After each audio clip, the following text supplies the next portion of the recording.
সুপ্রিয় দর্শক বন্ধুরা, আসসালামু আলাইকুম রহমতুল্লাহ। আশা করছি আপনারা সকলে ভালো আছেন। তো এই যে আমার হাতে যে গাছটা দেখতে পাচ্ছেন, এর নাম হচ্ছে, আমাদের এখানে কেদরা বলেই চলে। এই যে দেখেন এর পাতাগুলা বাঁশের পাতার মতো হয়। এই যে এর গোড়া দেখেন প্রচণ্ড মোটা হয়। এই চেনার উপায় হচ্ছে এটা কেদরা ঘাসের মতো দেখতে হয়, কিন্তু এর গোড়াগুলো কেদরা ঘাসের মতো না, প্রচণ্ড মোটা হয়, আর পাতাগুলো বাঁশের পাতার মতো হয়। ভালো করে দেখেন। তো এই গাছের দ্বারা আপনারা কি করতে পারবেন সেটা আপনাদেরকে সুন্দরভাবে বোঝাবো।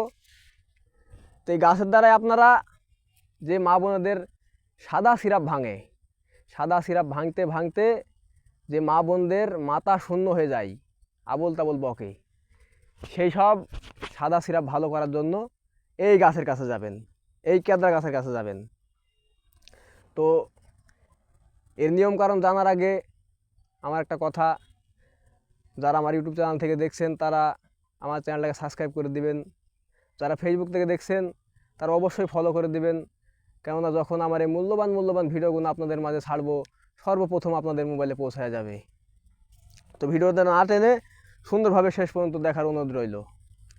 তো এই গাছের মাধ্যমে কিভাবে কাজ করবেন, এই যে দেখতে পাচ্ছেন, এই যে গাছের শেকড়, এই শেকড়ের দ্বারাই আপনার কাজটা হবে।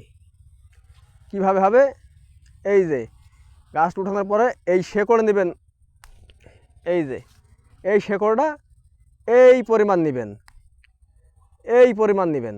এই পরিমাণ নেওয়ার পরে কি করবেন, একটা পান পাতা নেবেন, একটা সুন্দর যে পান আমরা খাই দোকানে, সেই পান নেবেন। ওই পানের মধ্যে একটু না একটা শেকড় সুন্দরভাবে পরিষ্কার করে ধুয়ে ওই শেকড়টা দিয়ে ওই পানটা আপনি খাইয়া নেবেন। দিনে 3 বার খাবেন, সকালে, দুপুরে ও রাত্রে। এইভাবে মোটামুটি 3-4 দিন খাওয়ার পরে দেখবেন যত বড়ই সাদা সিরাপ হোক না কেন আপনার, যত দিনকার হোক না কেন, 5 বছর, 10 বছর, 20 বছর, যত দিনকার সাদা সিরাপ হোক না কেন, আপনার ধাতু বন্ধ হবে ইনশাআল্লাহ। গুরুর দোয়া, বন্দুকের গুলি মিস হবে, এই গাছের কার্যক্ষমতা মিস হবে না। তো সকলকে ধন্যবাদ। আসসালামু আলাইকুম।